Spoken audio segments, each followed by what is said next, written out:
Bueno, mi nombre es Javier Quispe, soy estudiante de la carrera de Ingeniería en Electrónica y Automatización de la Universidad de las Fuerzas Armadas, Expo Extensión Latacunga, de la materia de Física Fundamental del NC 7839. Vamos a tratar el tema potencial eléctrico y diferencia de potencial. Bueno, durante algunas tormentas eléctricas nosotros podemos observar que estas generan grandes diferencias de potencial entre la nube y la Tierra. Como resultado, son las descargas eléctricas o también conocidas como relámpagos. ¿Qué es el potencial eléctrico? Se le conoce como potencial eléctrico al trabajo que un campo electrostático debe realizar para movilizar una carga positiva de un punto hacia otro. También podemos decir entonces que el trabajo a realizar por una fuerza externa para mover una carga desde un punto referencial hasta otro. Este es potencial eléctrico. Este efecto de atracción a través de las fuerzas eléctricas crea un trabajo de atracción sobre una carga positiva a prueba, localizada en el infinito y atraída hasta el punto en cuestión. Para una posición conocida de la carga de prueba en el campo, este sistema tiene una energía potencial que al dividir entre la carga de prueba se obtiene una cantidad física que depende solo de la distribución de la carga fuente y tiene como valor en cada uno de los puntos de un campo eléctrico. Y esta se le conoce como una cantidad escalar, ya que la energía también es una cantidad escalar.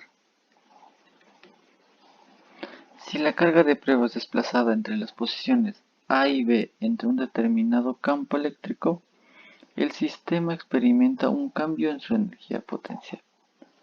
La diferencia de potencial entre puntos A y B de un campo eléctrico se define como el cambio de energía potencial en el sistema al mover una carga de prueba Q sub 0 entre los puntos, dividido entre la carga de prueba. No debemos confundir la diferencia de energía potencial, ya que, es decir, la diferencia de potencial entre A y B va a depender solo de la distribución de carga fuente. Entonces, nosotros vamos a considerar los puntos A y B sin la presencia de la carga de prueba, mientras que en la diferencia de energía potencial va a existir solo si se desplaza una carga de prueba entre los puntos. Además diremos entonces que si un agente extremo traslada una carga de prueba de A hacia B sin modificar la energía cinética de esta, el agente va a realizar un trabajo que va a modificar su energía potencial del sistema. Primero, vamos a imaginar un campo eléctrico uniforme dirigido a lo largo del eje negativo de las Y, como a continuación vamos a mostrar en la figura. Entonces, la diferencia de potencial entre los dos puntos A y B separados por una distancia donde va a ser paralela a las líneas del campo. Entonces tenemos que,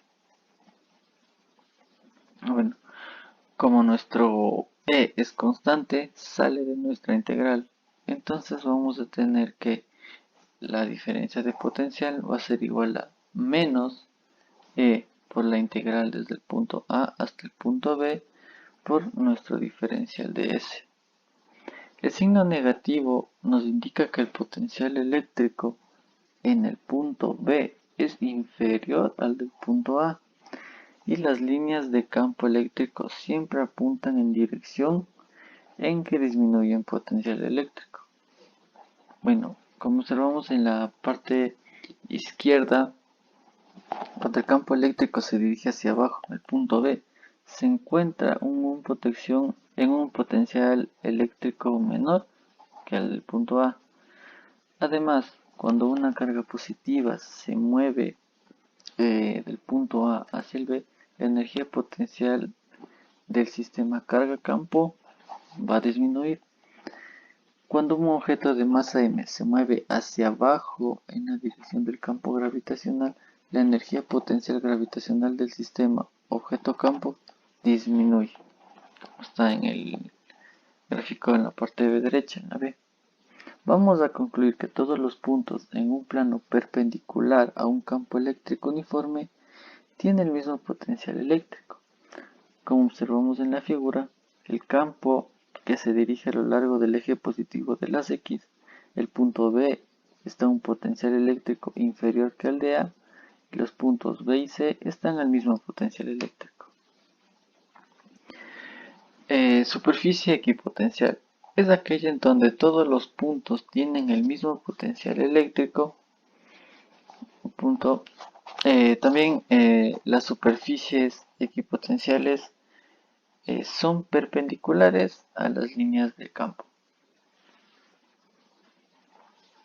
Potencial eléctrico y energía potencial a carga de cargas puntuales. Sea un campo eléctrico donde nosotros introducimos una carga Q sub 0, entonces la fuerza que está percibiendo esta carga es la fuerza eléctrica que viene dada por el producto entre la carga Q sub 0 por el campo eléctrico. Ahora bien, vamos a escribir el trabajo en una forma de integral. Al ser una fuerza conservativa, tendremos entonces que, al desarrollar la integral y reemplazar por la fuerza eléctrica, vamos a obtener lo siguiente. Ahora, lo que vamos a hacer es coger en el origen de potencial. Es decir, vamos a coger un punto donde la energía potencial sea igual a 0. Esto va a ser en donde R va a tender al infinito. Entonces, para cualquier desplazamiento a lo largo de la trayectoria del punto A al punto B, produce un cambio de R de magnitud R como vector. El vector posición del punto en relación con la carga crea el campo. En consecuencia, a la expresión de la diferencia de potencial se convierte en. Con esta referencia, el potencial eléctrico establecido por una carga puntual a cualquier distancia r de la carga va a ser igual a potencial eléctrico por la constante, por la carga, sobre r, la distancia. El potencial eléctrico resultante de dos o más cargas puntuales se obtiene mediante la aplicación del principio de superposición. Es decir, el potencial eléctrico total en algún punto P debido a varias cargas puntuales es la suma de los potenciales debido a las cargas individuales para un grupo determinado de cargas puntuales. Y se les puede expresar el potencial eléctrico total en el punto P como potencial eléctrico va a ser igual a la constante eléctrica por la sumatoria de nuestras cargas y sobre la distancia en punto I. Bueno, los materiales que vamos a utilizar para nuestra práctica de potencial eléctrico van a ser unos limones, también vamos a usar un multímetro, vamos a usar también alambre de cobre y unos tornillos y también unos LEDs. Entonces lo primero que vamos a realizar es que vamos a tomar un limón y bueno, hemos utilizado tornillos de diferentes tamaños para nosotros poder diferenciar nuestro positivo de nuestro negativo. Entonces lo que vamos a hacer es, vamos a colocar nuestro tornillo en un extremo, lo vamos a introducir y también vamos a vamos a introducir en el otro extremo nuestro tornillo de menor tamaño. Ahora con el multímetro vamos a ver cuál es nuestro positivo y cuál es nuestro negativo. Entonces vamos a medir. Bueno, nos dio un voltaje negativo, eso quiere decir que entonces nuestro positivo va a estar en el extremo en el tornillo más pequeño y nuestro negativo va a estar en el tornillo más grande. Bueno, entonces lo que vamos a realizar a continuación es con el alambre de cobre vamos a amarrarlo a nuestro tornillo de manera que quede fijo.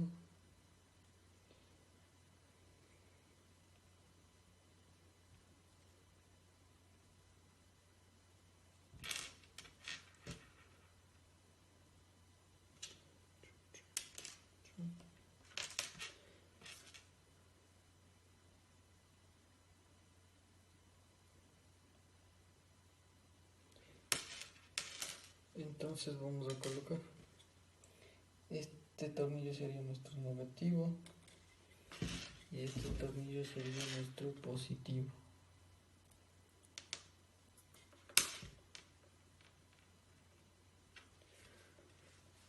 Entonces lo vamos a enlazar a nuestro otro limón armando nuestro circuito en serie.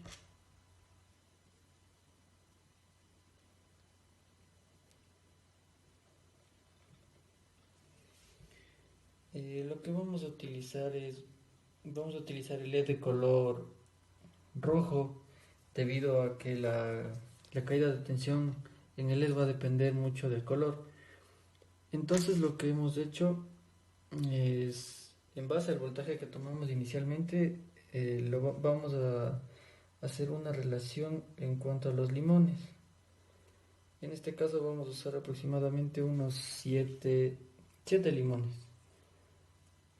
en lo cual nuestro LED debería encender.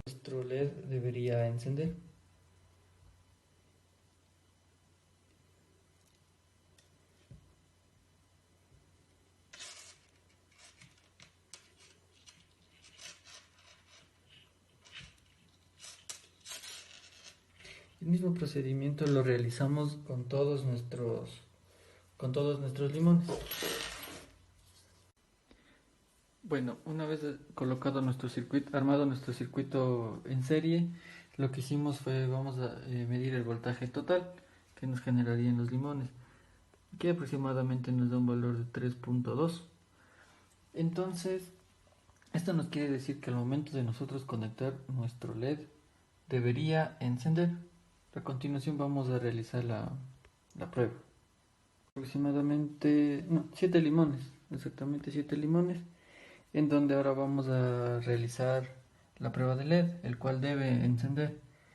Entonces, nuestro terminal, que dijimos que nuestro tornillo más largo era el terminal negativo, entonces conectamos con la pata negativa y el terminal más largo positivo. Bueno, como podemos observar, el LED se ha prendido y para visualizar de una mejor manera vamos a apagar la luz.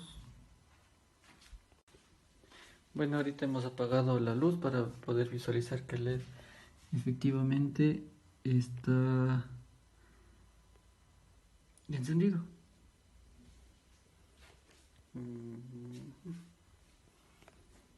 Está encendido nuestro LED. Podemos decir entonces que el jugo de limón, o sea, el ácido, disuelve pequeñas cantidades de metales, se podría decir, y sus electrones reaccionan con otros iones cargados relativamente, y estos fluyen a través del cable de cobre, creando una corriente eléctrica. Esto demuestra entonces el potencial eléctrico del limón, y esto hace que el LED se encienda, como podemos observar en la práctica. Gracias.